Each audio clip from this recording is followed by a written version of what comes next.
Assalamualaikum warahmatullahi wabarakatuh. Kami dari kelompok 1 akan mempresentasikan proses dynamic and control. Sebelum itu, izinkan kami untuk memperkenalkan diri.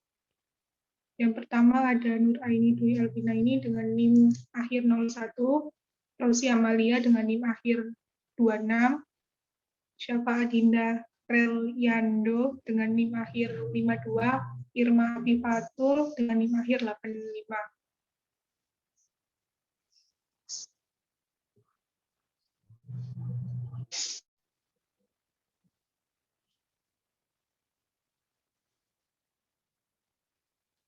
Next.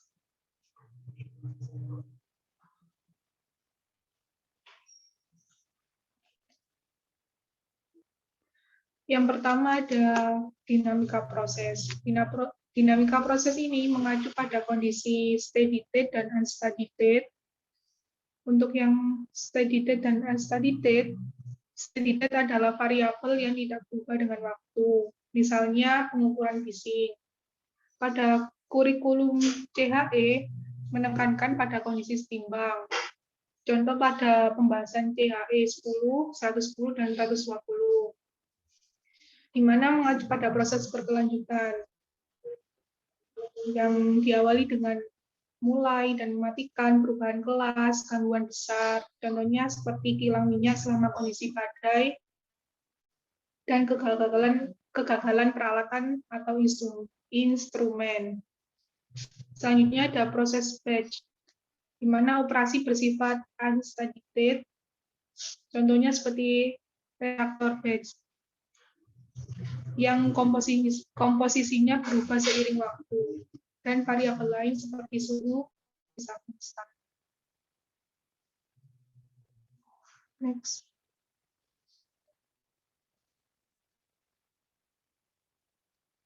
Yang kedua ada pengendalian proses, di mana skala besar dari proses berkelanjutan, seperti kilang minyak, pabrik etilen, dan pabrik pulp.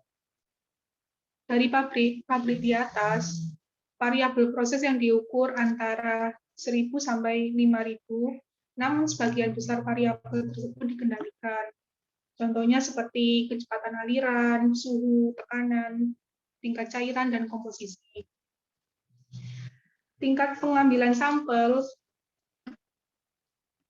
dilakukan menjadi dua cara, yaitu variabel proses dan variabel kualitas, di mana variabel proses memiliki beberapa detik hingga menit, sedangkan variabel kualitas sekali per shift 8 jam, harian atau mingguan. Selain ada variabel proses, ada juga variabel yang dimanipulasi, seperti laju aliran, contoh laju umpan, laju pendingin, laju aliran produk, dan lain-lain. Biasanya terjadi pada industri besar atau kontinu.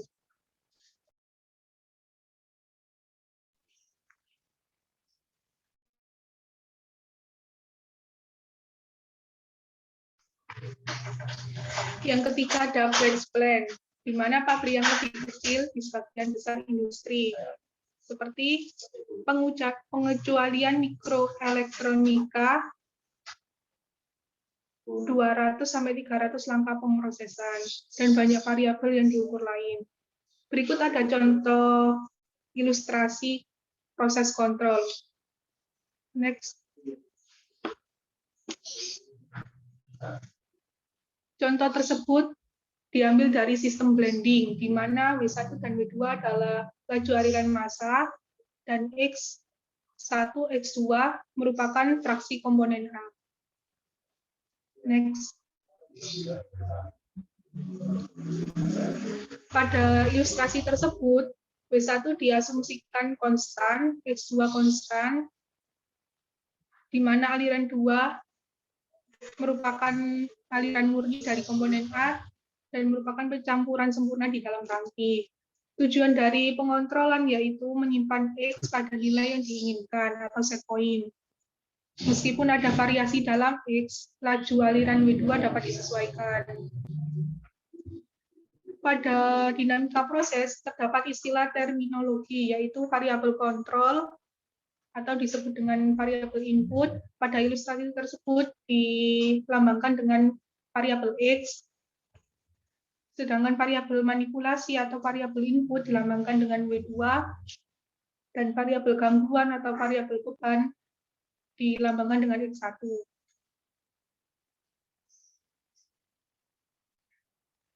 Berikut ada contoh soal dari dinamika proses. Ini dicari berapa nilai W2 dengan menggunakan rumus apabila X sama dengan XSP. Overall balance-nya diketahui 0 sama dengan W1 tambah W2 min W. Komponen balance-nya W1 kali X1 ditambah W2 kali X2 dikurangi W kali X sama dengan 0. Nilai tersebut menunjukkan pada kondisi yang steady state, di mana nilai X sama dengan IXP disubstitusikan pada persamaan 1,2, maka akan diperoleh nilai W2 pada persamaan 1,3.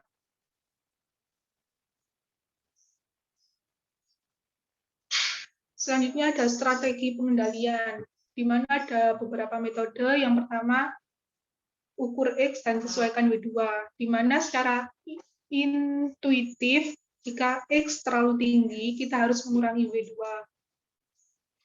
Kontrol manual dan kontrol otomatis. Hukum kontrol merupakan umpan balik dari proporsional, di mana persamaannya ditulis pada 1.4,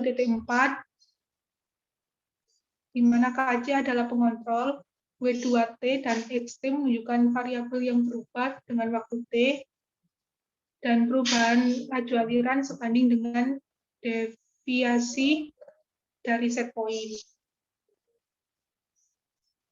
Next.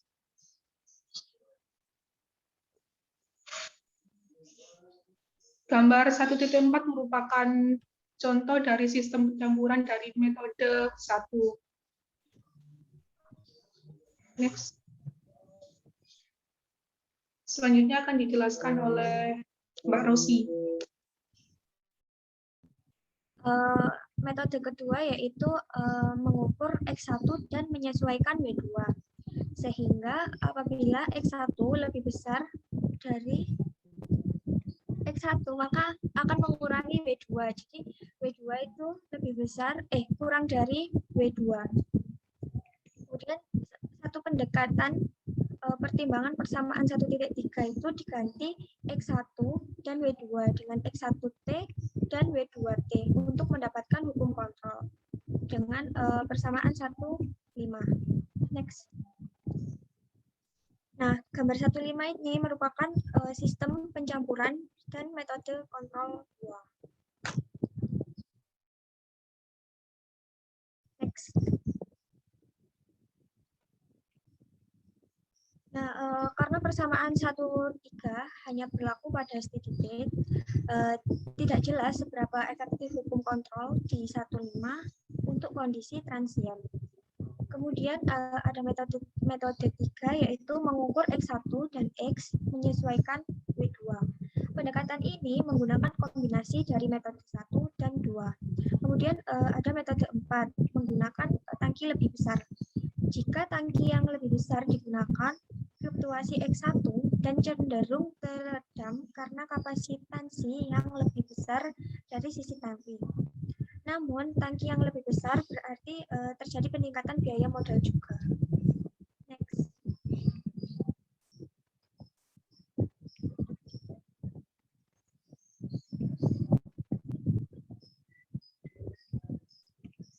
Nah, pada tabel 1.1 merupakan strategi pengendalian untuk sistem pencampuran. Di mana pada metode 1 itu variabel terukurnya itu X, variabel manipulasinya W2, dan kategorinya FBA. Kemudian metode 2 itu variabel terukurnya X1, variabel manipulasinya W2, kemudian kategorinya FF. Metode 3, variabel terukur X1 dan X, kemudian variabel manipulasinya W2, kategorinya itu FF atau FB. Kemudian yang metode keempat, variabel terukurnya tidak ada, variabel manipulasinya juga tidak ada, kemudian kategorinya perubahan desain. Next. Berikutnya yaitu ada kontrol umpan balik. Fitur yang membedakannya yaitu mengukur variabel terkontrol. Penting untuk membedakan antara umpan balik negatif dan umpan balik positif. Penggunaan teknik versus ilmu sosial. Keuntungannya yaitu tindakan korektif diambil terlepas dari sumber gangguan, kemudian mengurangi sensitivitas variabel yang dikendalikan terhadap gangguan dan perubahan dalam proses.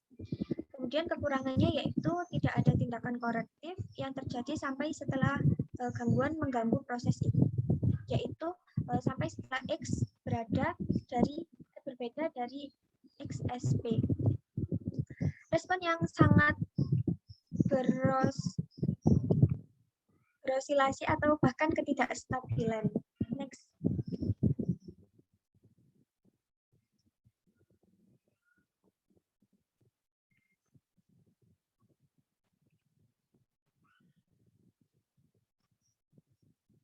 Selanjutnya yaitu ada kontrol umpan maju. Kemudian fitur yang membedakan yaitu mengukur variabel gangguan.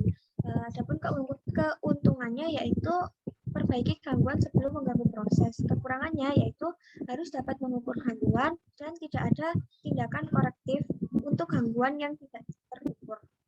Next. Selanjutnya yaitu ada hierarki kegiatan pengendalian proses. Tujuan utama dari pengendalian proses yaitu mempertahankan proses pada kondisi operasi yang diinginkan, aman dan ekonomis. Untuk memenuhi persyaratan lingkungan dan kualitas produk. Selain itu, terdapat kegiatan penting lainnya yaitu aktivitas kontrol proses yang diatur dalam bentuk hierarki. Yang pertama yaitu ada pengukuran dan aktuasi atau level 1. Instrumentasinya yaitu misalnya sensor dan pemancar, dan peralatan aktuasi yaitu misalnya katup kontrol digunakan untuk mengukur variabel proses dan menerapkan tindakan terkontrol yang dihitung. Perangkat ini dihubungkan ke sistem kontrol, biasanya peralatan kontrol digital seperti komputer digital. Yang kedua yaitu ada keselamatan dan perlindungan lingkungan atau peralatan. Level 2. Fungsi level 2 ini merupakan suatu peran penting dengan memastikan bahwa proses beroperasi dengan aman dan memenuhi peraturan lingkungan. Next. Yang ketiga A yaitu ada kontrol regulasi. Kontrol regulasi ini dicapai dengan menerapkan umpan balik standar dan teknik kontrol umpan maju. Kemudian ada 3B yaitu kontrol multivariabel dan kendala. Kemampuan ini mengoperasikan proses yang mendekati batasan yang membatasi, yang merupakan tujuan utama dari kontrol proses lanjutan. Pada proses industri ini, nilai optimum kondisi operasi terjadi pada batas kendala, misalnya tingkat pengontrol maksimum yang diizinkan dalam aliran produk. Untuk situasi ini, titik setel bisa boleh menjadi nilai kendala, karena gangguan proses dapat memaksa variabel yang dikendalikan melampaui batas. Dengan demikian, set point harus diatur secara konservatif, berdasarkan kemampuan sistem kontrol untuk mengurangi efek gangguan. Next. Yang keempat yaitu ada pengoptimalan waktu atau level 4. Kondisi operasi optimum untuk pabrik ditentukan sebagai bagian dari desain proses. Tetapi selama operasi pabrik, kondisi optimum dapat sering berubah karena perubahan ketersediaan peralatan, gangguan proses, dan kondisi ekonomi, misalnya biaya bahan baku dan harga produk. Sehingga sering dilakukan perhitungan ulang kondisi operasi optimal secara teratur. Perhitungan RTO didasarkan pada model steady state, pabrik, dan data ekonomi seperti biaya dan nilai produk. Yang kelima yaitu ada perancangan dan penjadwalan. Tingkat tertinggi dari hierarki kontrol proses berkaitan dengan perencanaan dan penjadwalan operasi untuk seluruh pabrik. Untuk proses yang berkesinambungan, tingkat produksi semua produk harus direncanakan dan dikoordinasikan berdasarkan batasan peralatan, kapasitas penyimpanan, proyeksi penjualan, dan pengoperasian pabrik lain, terkadang secara global. Next. Nah, ini merupakan skema dari hierarki aktivitas pengendalian proses. Next. Selanjutnya yaitu ada gambaran umum desain sistem kontrol. Secara historis, desain proses dan desain sistem kontrol telah menjadi kegiatan rekayasa yang terpisah. Jadi dalam pendekatan tradisional, desain sistem kontrol tidak dimulai sampai setelah desain pabrik berjalan dengan baik. Pendekatan ini memiliki keterbatasan yang serius karena desain pabrik menentukan dinamika proses serta pengoperasian pabrik. Pendekatan yang lebih baik adalah mempertimbangkan dinamika proses dan masalah kontrol di awal desain proses. Dua pendekatan umum untuk mengontrol desain sistem yaitu yang pertama yaitu dengan pendekatan tradisional dan yang kedua yaitu dengan pendekatan berbasis model. Next. Yang pertama yaitu pendekatan tradisional. Merupakan suatu strategi kontrol dan perangkat keras sistem kontrol dipilih berdasarkan pengetahuan tentang proses, pengalaman, dan wawasan. Yang kedua yaitu ada pendekatan berbasis model. Model dinamis dari proses pertama kali dikembangkan dapat membantu setidaknya dalam 3 cara, yakni dapat digunakan sebagai dasar untuk metode desain pengontrol berbasis model. Yang kedua yaitu model dinamis dapat digabungkan secara langsung dalam hukum kontrol. Dan yang ketiga yaitu model dapat digunakan dalam simulasi komputer untuk mengevaluasi strategi kontrol alternatif dan untuk menentukan nilai awal dari pengaturan pengontrol. Next. Nah, pada gambar 1.10 ini merupakan langkah utama dalam pengembangan sistem kontrol, di mana simbol lingkaran itu menunjukkan kegiatan rekayasa dan persegi panjang itu menunjukkan basis informasi. Next.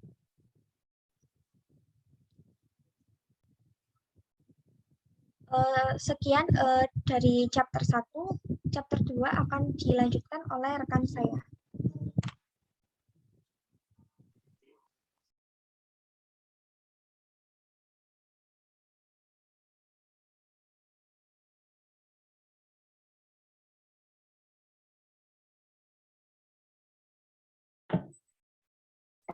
Ya, untuk yang selanjutnya saya akan melanjutkan ke chapter 2 ya.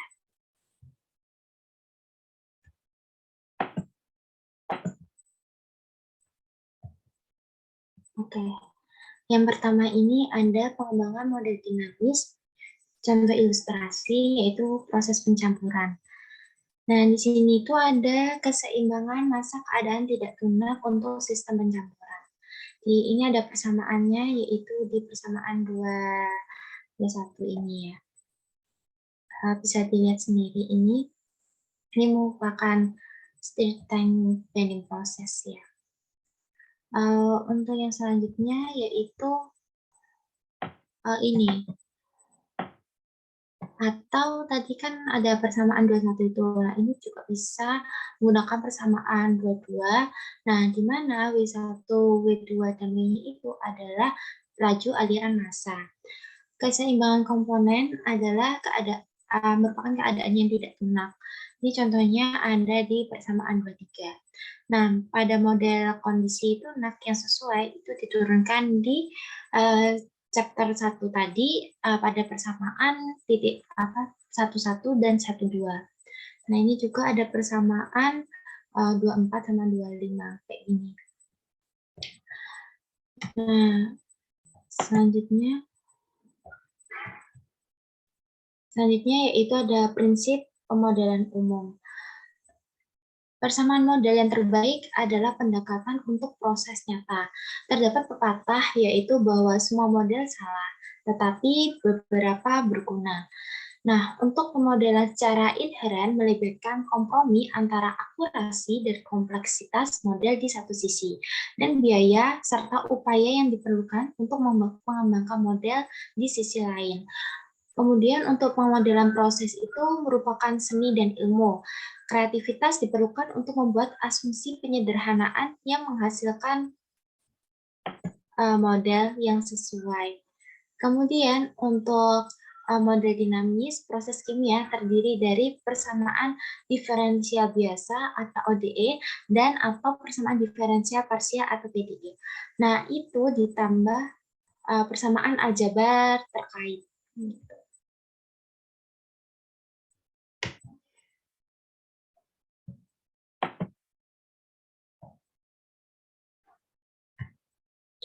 Nah, untuk selanjutnya ada pada tabel 21, ini pendekatan sistematis untuk mengembangkan model dinamis. Yang pertama yaitu menyatakan tujuan pemodelan dan penggunaan akhir model. Mereka menentukan tingkat detail model dan akurasi model yang diperlukan. Kemudian kedua adalah gambarlah diagram skematis dari proses dan diberi label semua variabel proses. Kemudian yang ketiga yaitu daftar semua asumsi yang terlibat dalam pengembangan model.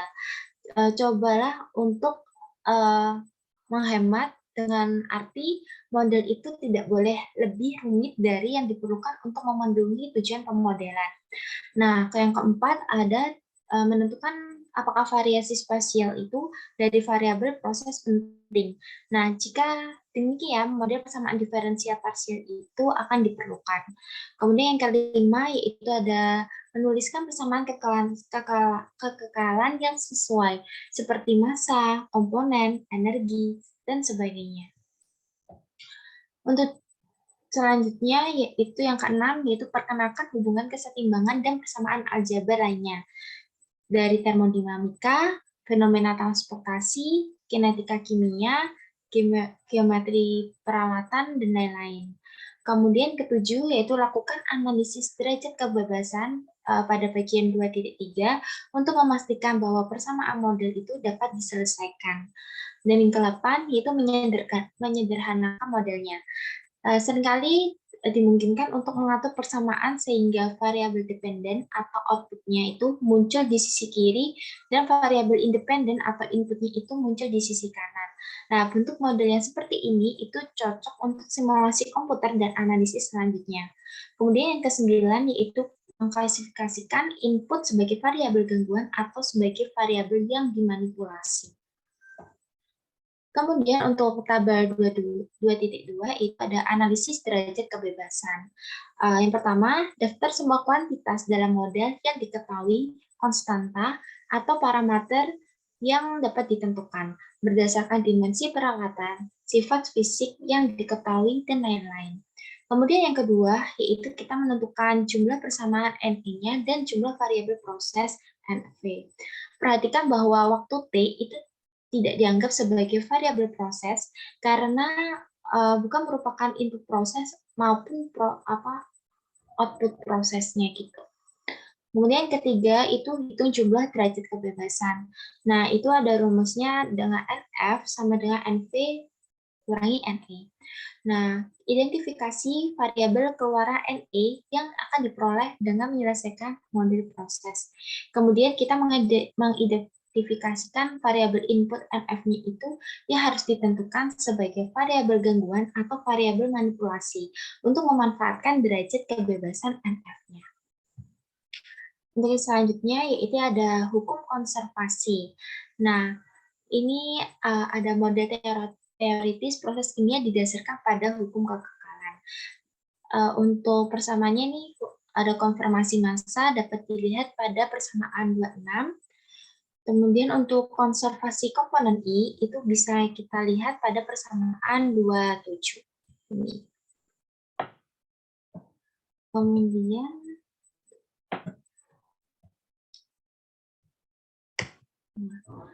Kemudian ada konservasi energi juga. Nah, untuk hukum umum kekekalan energi itu disebut hukum pertama dari termodinamika. Nah, itu dapat dinyatakan pada persamaan 28 ini. Energi total sistem termodinamika atau UTOP itu adalah jumlah energi internal, energi kinetik, dan energi potensialnya. Jadi ada persamaan seperti 29 itu, UTOP-nya itu sama dengan U internal, energi internalnya, ditambah U kinetiknya, ditambah U energi potensialnya itu. Ya.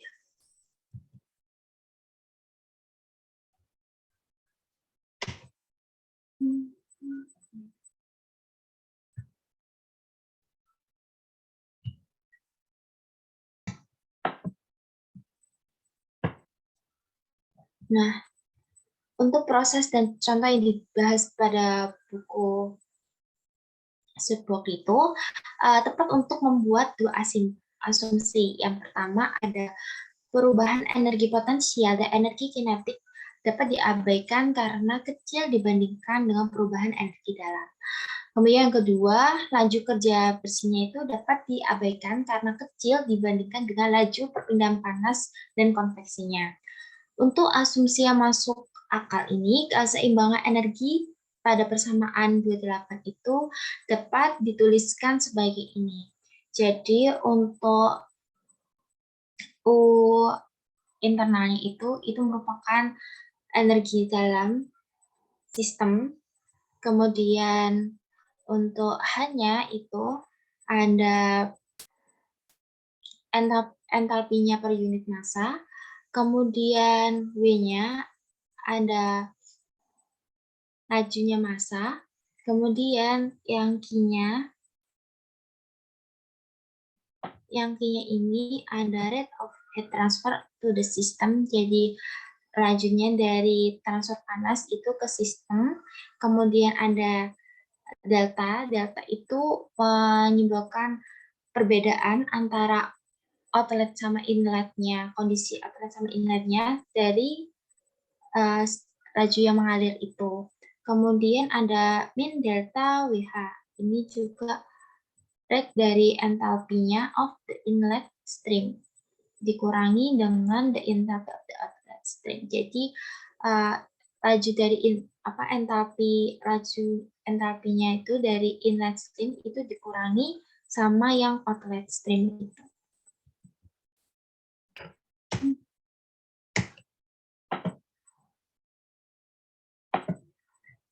Nah, untuk persamaan analog untuk persamaan ini dapat dilihat dari persamaan 211 itu di mana H adalah entalpi per mol dan W adalah laju aliran molar.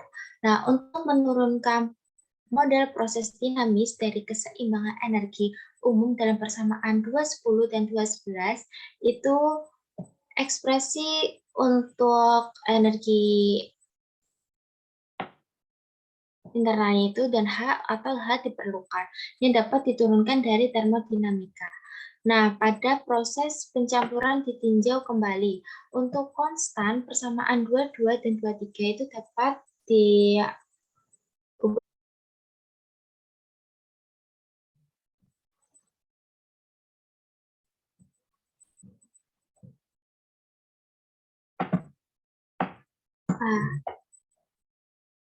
langsung dilanjut aja ya. Untuk selanjutnya yaitu ini. Pada persamaan 213 itu dapat disederhanakan dengan memperluas istilah akumulasi menggunakan aturan rantai untuk diferensiasi produk. Itu bisa dilihat pada persamaan 214 ini. Nah, untuk itu disubstitusikan persamaan 214 ini menjadi 213 dengan 213 itu sehingga menghasilkan persamaan ini 215. Nah, kemudian kita mensubstitusi keseimbangan massa pada persamaan 212 itu untuk rho dV per dt pada 215 sehingga menjadi persamaan 216 seperti ini. Setelah itu, setelah membatalkan atau dan mengatur ulang pada persamaan 212 dan 216 itu, kita dapatkan model yang lebih nyaman, yang lebih gampang gitu ya digunakan itu seperti pada persamaan 217 dengan 218 seperti ini.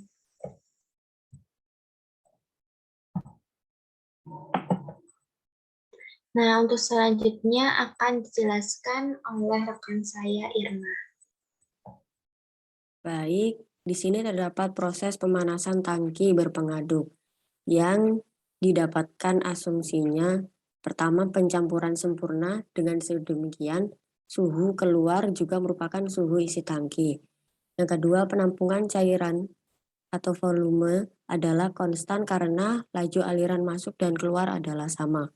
Kemudian yang ketiga, massa jenis dan kapasitas panas cairan diasumsikan konstan. Dengan demikian ketergantungan suhu diabaikan. Kemudian yang keempat, kehilangan panas juga dapat diabaikan.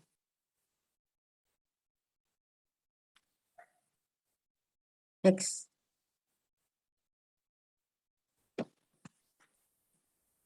Terus untuk cairan murni pada tekanan rendah atau sedang, energi internalnya kira-kira sama dengan entalpi. U internal sama dengan entalpi, dan entalpi hanya bergantung pada suhu. Sehingga didapatkan asumsi bahwa U internal sama dengan entalpi dan U aksen internal sama dengan aksen entalpi, di mana tanda sisipan berarti persatuan massa. Kemudian didapatkan persamaan 2.29, di mana C adalah kapasitas panas tekanan konstan, energi internal total cairan dalam tangki didapatkan persamaan U internal sama dengan Rho P dikali U aksen internal. Next. Untuk ekspresi laju akumulasi energi internal dapat diturunkan dari persamaan 2.29 dan 2.30. Kemudian didapatkan DU internal per DT sama dengan Rho dikali V dikali C dikali DT per DT. Kemudian misalkan cairan dalam tangki berada pada suhu dan memiliki entalpi diintegrasikan dengan persamaan 2.29 dari suhu referensi dari Tref ke T memberikan persamaan seperti 2.32. Kemudian di mana entalpi aksen Href adalah nilai suhu referensinya. Tanpa kehilangan keumuman diasumsikan bahwa entalpi H referensi. Dengan demikian 2.32 dapat ditulis sebagai aksen entalpi sama dengan C dikali T dikurangi T referensi. Next. Untuk aliran masuknya, persamaannya yakni seperti rumus 2.34. Kemudian disubstitusikan 2.33 dan 2.34 ke dalam satu konveksi, yakni 2.10. Sehingga dihasilkan persamaan 2.35. Akhirnya substitusi dari 2.31 dan 2.35 menjadi 2.10. Kemudian didapatkan persamaan 2.36. Next. Untuk analisis derajat kebebasan model tangki berpengaduk, yang pertama ada 3 parameter, yakni Rho, C, Rho, volume, dan C. Kemudian 4 variabel, T, TI, W, dan Q. Untuk satu persamaannya yakni persamaan 2.36. Dengan demikian derajat kebebasannya adalah NF sama dengan 4 dikurangi 1 sama dengan 3. Variabel proses diklasifikasikan sebagai satu output variabel yakni T, kemudian 3 input variabel yakni TI, W, dan Q. Untuk pengendalian suhu diklasifikasikan menjadi 3 input sebagai 2 variabel gangguan yakni TI dan W, dan 1 variabel yang dimanipulasi yakni Q. Next. Berikut merupakan gambar dari reaktor tangki berpengaduk kontinu non-isotermal. Next. Kemudian untuk pengembangan model diasumsikan 1. Reaksi tunggal irreversibel, kemudian yang kedua pencampuran yang sempurna, yang ketiga volume cairan dijaga konstan oleh saluran luapan, kemudian yang keempat kepadatan massa aliran umpan dan produk adalah sama dan konstan. Kemudian dilambangkan dengan Rho. Yang kelima, kehilangan panas dapat diabaikan. Yang keenam, laju reaksi untuk hilangnya A, R diberikan oleh persamaan 2.62, di mana R sama dengan mol reaksi A, satuan volume dan waktu, Ca sama dengan konsentrasi mol A dengan satuan volume, K sama dengan laju reaksi konstan dengan satuan volume timbal balik. Yang ketujuh, konstanta laju memiliki ketergantungan suhu Arrhenius. yakni K sama dengan K0 E pangkat min E dibagi RT. Kemudian di mana K0 itu adalah faktor frekuensi, E-nya adalah aktivasi energi, dan R adalah gas konstan. Next. Untuk pengembangan model selanjutnya, yakni neraca massa unsteady state dengan persamaan D dikali Rho dikali V per dt sama dengan Rho dikali QI dikurangi Rho dikali Q. Karena Rho dan V adalah konstan, maka Q sama dengan QI. Dengan demikian neraca massa tidak diperlukan. Kemudian untuk keseimbangan komponen dalam keadaan tidak tetap atau unsteady state, didapatkan persamaan V dikali D dikali CA per dt sama dengan Q dikali CAI dikurangi CA, kemudian dikurangi V dikali K dikali CA. Next. Untuk asumsi neraca energi keadaan tidak tetap atau unsteady state tadi, didapatkan beberapa asumsi, yakni yang pertama ada kapasitansi termal pendingin dan dinding koil pendingin dapat diabaikan dibandingkan dengan kapasitas termal cairan dalam tangki. Kemudian semua pendingin berada pada suhu yang seragam. Lalu didapatkan persamaan 2.67, di mana U adalah koefisien perpindahan panas keseluruhan dan A adalah luas perpindahan panas. Kedua model parameter ini diasumsikan konstan. Yang ketiga, ada perubahan entalpi yang terkait dengan pencampuran umpan dan cairan dalam tangki dapat diabaikan dibandingkan dengan perubahan entalpi untuk reaksi kimia.